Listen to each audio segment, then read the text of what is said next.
Today, beautiful day up here in Alaska. Coming into my favorite time of year up here. Get out on snowshoes and skis. Most of the terrible weather is behind us.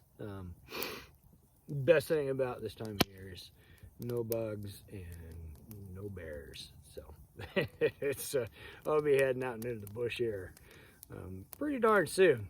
Get out and we'll take you on those tours and adventures, right? So, but today I'm going to probably kick a hornet's nest as I open up the can of worms that is the world of bushcraft knives. I've seen a ton of videos. Like, I am so tired of batoning and feather sticking. It's like, oh, I had enough of it. It's like, no more. You're right.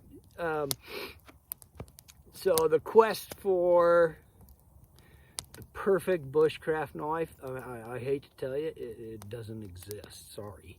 A wise fellow once said,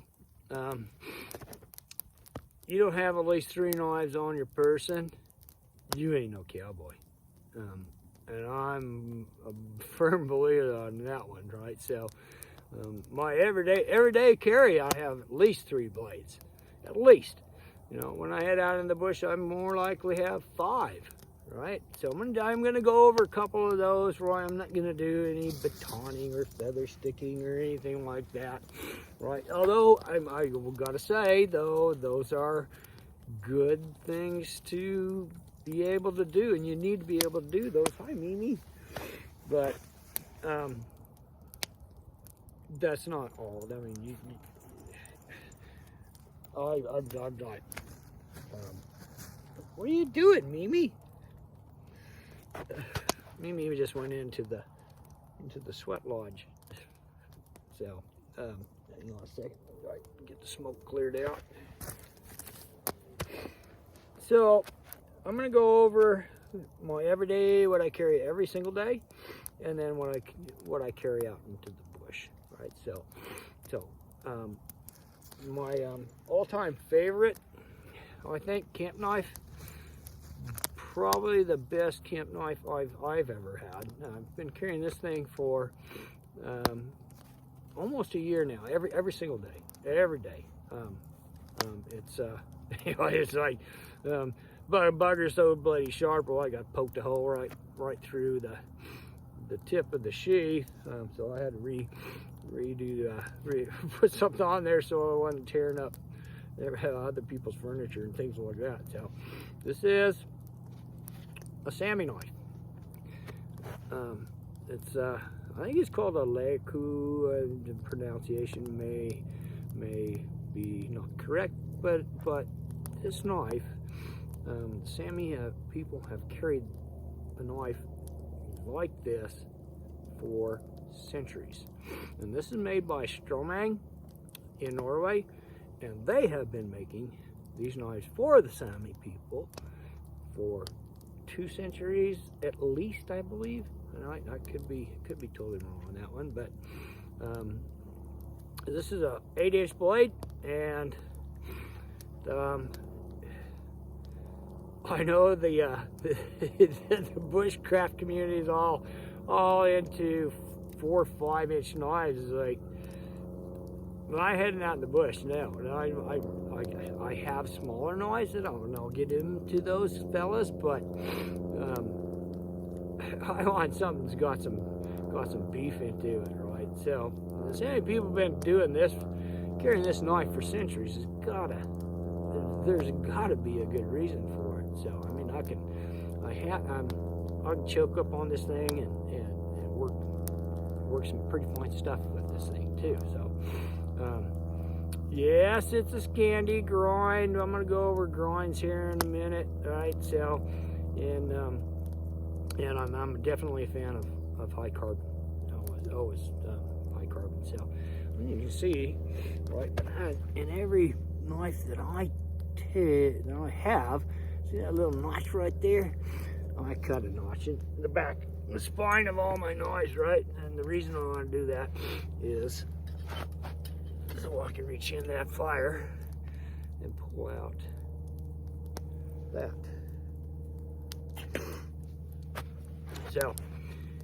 So I have batoned with this thing. I'm not going to do that today, for sure. I have not processed game with this, and that's for me, that's the biggest reason to carry knives is for processing game. I mean, sure, you got other chores you can do, and whittling and things like that, right? But I'll have chopped meat a bit with it, and it goes through the meat pretty nicely. So I gotta say, I'm not Scandi grind is probably not my favorite, and I'm going to get into that in just a minute. So before I got this fella, oh yeah, sorry, I want to go over this too. So up here in the northern latitudes, right, well, you got gloves and mittens on for like 6 months of the year, right? I like something that I can get a hold of pretty quickly, and don't have to go through the layers to find them. So you better get a glove on. So this little brass thing right there, right? It's not just a decoration. There's a purpose behind that thing. So when it's on your side,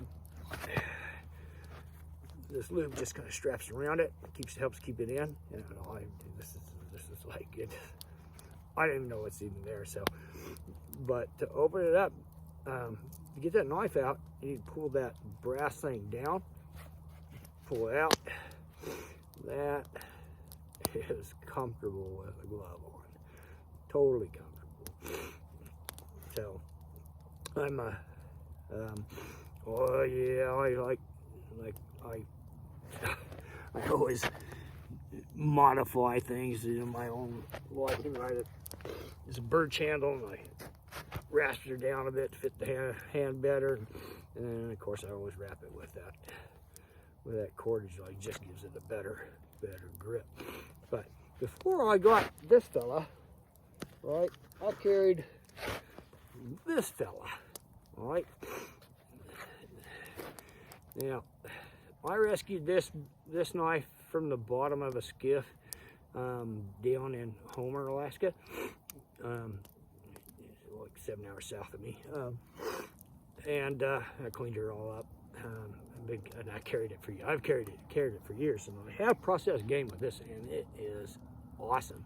So I do believe, as you can see, I got a little notch in that bugger too. That was a little harder. This is a little harder steel than that Leku, the Stromang there. These, what was I going to say? Where was I at? I processed a lot of game with this right here, right? So I believe it's an old hickory. Pretty sure it's an old hickory, but it was all the markings are just going off that one. Like, you don't need me. So this fella here, I'm gonna see. Hopefully you can see this. All right. So this is ground pretty much on one side. All right. So it's about 95%. I sharpened it like 95% on one side, so it's almost chisel grind. The knife itself is a V grind. This thing's tough as hell. And then I file it on or sharpen it just on pretty much one side, and they just knock the burr off. So it's about 95% on one side. I call this a Navajo grind. Let's see if you can see that in there. Ooh. Call this a Navajo grind. Right, this is first time I actually saw it in use was down on the Navajo reservation. I was helping a friend of mine butcher a goat, and and he just whipped his knife out. He just filed it on one side, and there he goes, right? And it was just worked great. So I think, and if you see indigenous knives throughout North America, right, most of the time they're like chisel grinders, like the Ulus up here. I think you can just get a sharper knife, and it sharpens easier, right? I'm not a knife specialist, but that's my opinion, and that's my experience. So those are part of them, right? Those are part of the carry. Like there, and I have, this is like number 2 knife.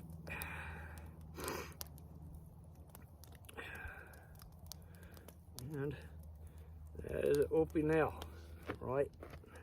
What do you think? It's like a razor. You keep it like it is, like it sharpens up like a razor. So this fella here, actually, I've helped skin 2 moose with this knife in and of itself. So the bad thing about these open nails is if the moisture gets down into this crack right here, the wood swells and the blades gets a little bit tough to open and close. But boy, I tell you what, it just goes right through stuff. I love it that it locks like that. It's just simple. So that's number 2 blade. That's more of my everyday carry. And then the third, of course, is the knives on my Leatherman. You know, I've worn a Leatherman, had to carry the Leatherman with me. It's only since they first came out, which has been a while. So if you're a fan of Alone, like I am, you'll know that Jordan Jonas in season 6 and Clay Hayes in season 8, both winners, this is what the knife they chose. That was it.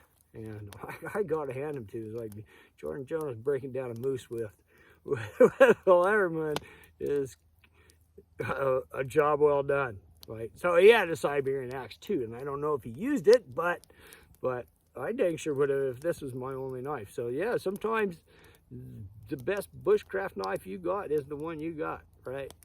So hats off to those 2 fellas, man. They're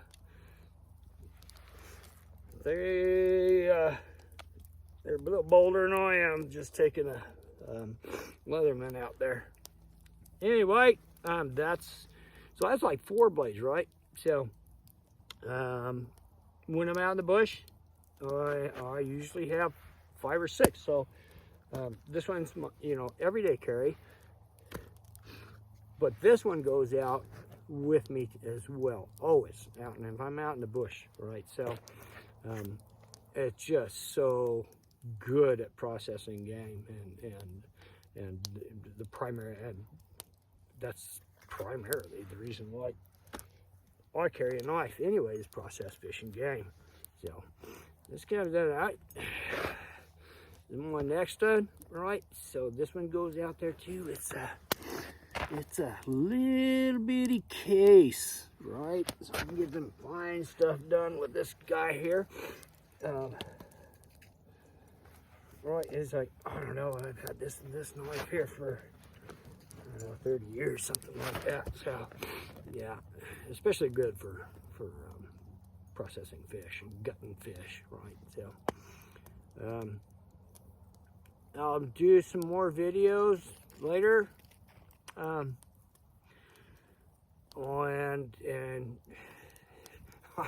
I may do some batoning and feather sticking and all that other stuff that seems to be the rage in the bushcrafting community. So anyway, if you got questions, please ask, right? So, oh yeah, that brings me to another point before I forget, right? So if you like what I'm trying to do and some of the adventures I'm going to go on in the future, right? Please subscribe or at least think about it, and then, you know, do all the, you know, they hit the buttons and all that other stuff that you do to help support the channel. Anyway, I appreciate you, and talk to you later, mate.